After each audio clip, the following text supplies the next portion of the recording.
نحمده ونصلي على رسوله الكريم أما بعد أعوذ بالله من الشيطان الرجيم بسم الله الرحمن الرحيم لقد خلقنا الإنسان في أحسن تقويم وقال تعالى ألا له الخلق والأمر تبارك الله رب العالمين۔ میرے محترم بزرگوں اور دوستو، انسان کی تخلیق اللہ تعالیٰ کا عظیم پروجیکٹ میں سے ایک پروجیکٹ ہے، لیکن ایک انسان کی تخلیق کا جب اللہ تعالیٰ نے ذکر کیا تو کس باریکی سے اللہ تعالیٰ نے اس کا ذکر کیا۔ وَلَقَدْ خَلَقْنَا الْإِنسَانَ مِنْ سُلَالَةٍ مِّن طِينٍ، ہم نے انسان کو مٹی سے پیدا کیا۔ ثُمَّ جَعَلْنَاهُ نُطْفَةً فِي قَرَارٍ مَّكِينٍ، پھر ہم نے ماں کی کوکھ میں ایک ڈاٹ کی شکل میں ہم نے اس کو ٹھکانہ دیا۔ ثم خلقنا النطفة علقة، پھر ہم نے اس کو ایک جھونک بنایا۔ فخلقنا العلقة مضغة، پھر ہم نے اس کو لوتھڑا بنایا۔ فخلقنا المضغة عظاما، پھر اس کو ہڈیوں میں پروایا۔ فکسونا العظام لحما، پھر اس کے اوپر سے گوشت۔ ثم انشأناه خلقا آخر، پھر ہم نے سٹیپ بائی سٹیپ اس کی تخلیق کی۔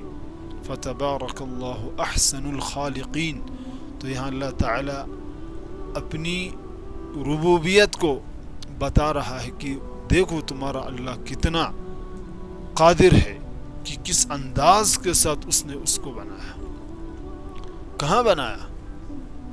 یخلقکم فی بطون امہاتکم خلقا من بعد خلق فی ظلمات ثلاث، اللہ وہ ہے جس نے تم کو بنایا تمہاری ماں کے پیٹ کے اندر، 3 اندھیریوں میں بنایا۔ ہم جو چیزیں بناتے ہیں، جب کوئی سائنسدان آپ دیکھیں کسی لیبارٹری میں کام کرتا ہے تو کتنی روشنی لگی رہتی ہے، اگر لائٹ چلی جائے تو اس کو کچھ نظر نہ آئے، لیکن اللہ تعالی کیسا خالق ہے جو اس بچے کو بنا رہا ہے 3 اندھیریوں کے اندر، اور صرف اس کو ہی نہیں بنا رہا، کتنی بے شمار مخلوقات ہیں اللہ تعالیٰ اس کو بناتا ہے۔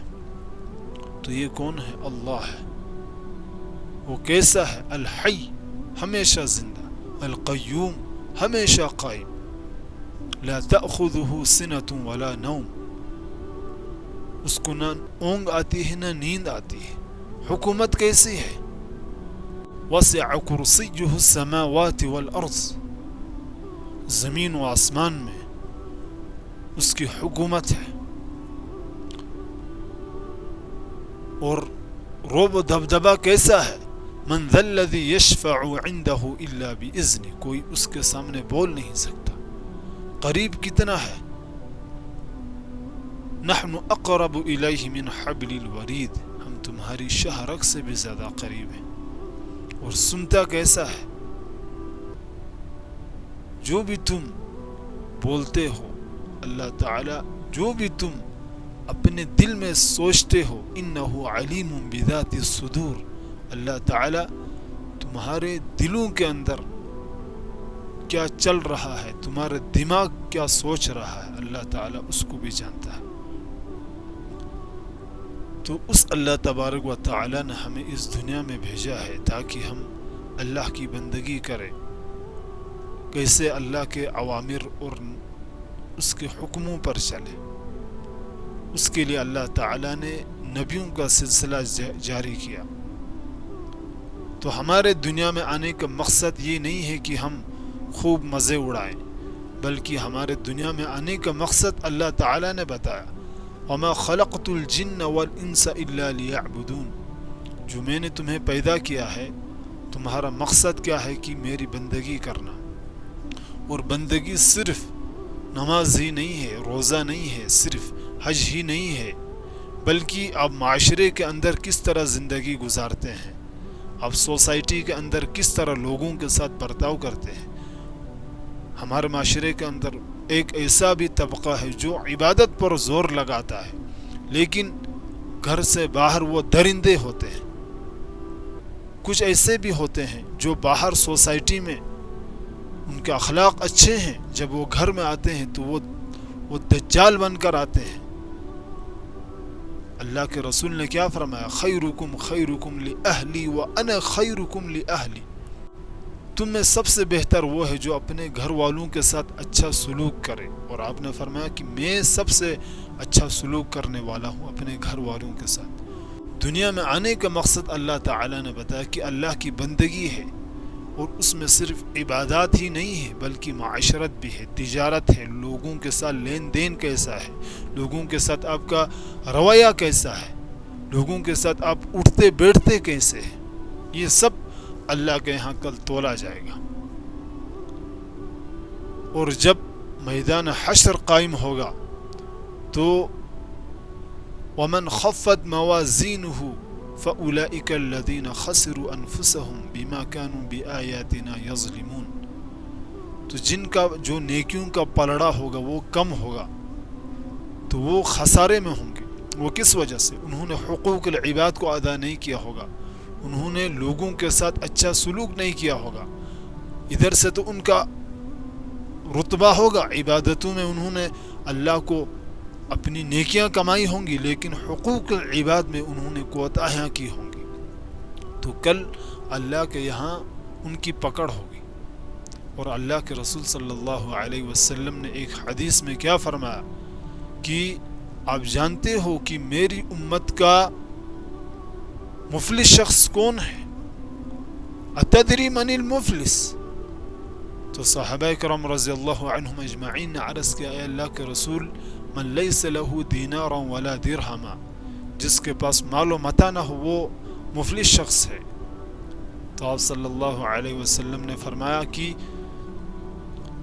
میری امت کا مفلس شخص وہ ہے ان یأتی یوم القیامت بصیام وزکاة وحج، لیکن اس نے کیا کیا ہوگا؟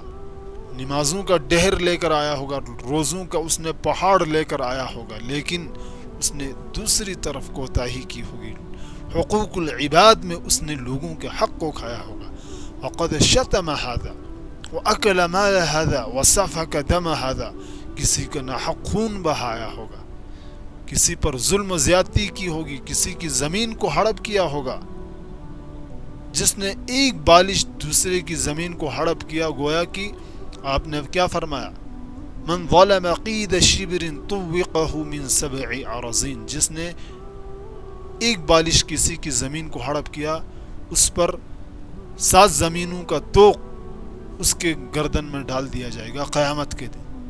تو حقوق العباد میں کوتاہی کرنے کی وجہ سے اس کے نیکیوں کا پلڑا کم ہوگا، تو اللہ تعالیٰ اس کو کہیں گے خذوہ فغلوہ ثم الجحیم صلو، اس کو پکڑو، اس کو زنجیروں سے جکڑ دو، پھر اس کو جہنم میں اوندے منہ پھینک دو۔ اور جس کی نیکیوں کا پلڑا بھاری ہوگا، ومن ثقلت موازینہ، جس کی نیکیوں کا پلڑا بھاری ہوگا، فہو فی عیشۃ راضیہ، تو وہ خوش و خرم ہوگا۔ اللہ تعالیٰ اس سے کہیں گے فی جنت عالیہ قطوفها دانیہ کلوا واشربوا ہنیئا بما اسلفتم فی الایام الخالیہ، کھاؤ پیو مزے اڑاؤ، یہ جو آپ کے لیے جو پھل فروٹ ہیں اس جنت میں خوب کھاؤ، کلوا واشربوا، کھاؤ پیو مزے اڑاؤ، ہنیئا بما اسلفتم فی الایام الخالیہ، یعنی جو تو نے دنیا میں ہمارے لیے جو تکلیفیں برداشت کی تھی، جو آزمائشیں تمہارے اوپر آئی تھی، جو تم صبح کو اٹھ کر ہمارے لیے نمازیں پڑھتے تھے، روزہ رکھ لیا کرتے تھے، بھوک برداشت کرتے تھے، آج اسی کا یہ بدلہ ہے، تو وہ خوش ہوگا۔ تو لوگ اس کے پاس آ کر کہیں گے کہ تو کیسے کامیاب ہوا؟ وہ کہے گا انی ظننت انی ملاق حسابیہ، میں جانتا تھا کہ میرا حساب ہونا ہے۔ فَهُوَ فِي عِيشَةٍ رَاضِيَةٍ فِي جَنَّةٍ عَالِيَةٍ، تو اللہ تعالیٰ اس سے کہیں گے کہ خوب مزے اڑا۔ تو میرے محترم دوستو، تو اللہ تعالیٰ نے ہمیں اس دنیا میں بھیجا ہے، ہم اس دنیا کو کس طرح ہم آخرت کے لیے اس کو زیادہ راہ بنائیں۔ اللہ کے رسول نے کیا فرمایا کہ الدنیا مزرعۃ الآخرہ، دنیا آخرت کی کھیتی ہے۔ جس طرح جو بھی انسان یہاں بیج بوئے گا یعنی نیکیاں کرے گا، اس کو ضرور اس کا پھل ضرور ملے گا۔ فمن یعمل مثقال ذرۃ خیرا یرہ وَمَن يَعْمَلْ مِثْقَالَ ذَرَّةٍ شَرًّا يَرَهُ، جس نے ذرہ برابر بھی کوئی بھی عمل کیا ہوگا اس کو بھی وہ دیکھے گا، ذرہ برابر بھی کوئی شر کا کام کیا ہوگا اس کو بھی وہ کل قیامت کے دن دیکھے گا۔ ہمارے دل کے اندر اللہ تعالیٰ کا خوف ہونا ضروری ہے۔ جب تک اللہ کا خوف نہیں ہوگا تب تک ہم دنیا میں بھی ناکام ہیں اور آخرت میں بھی۔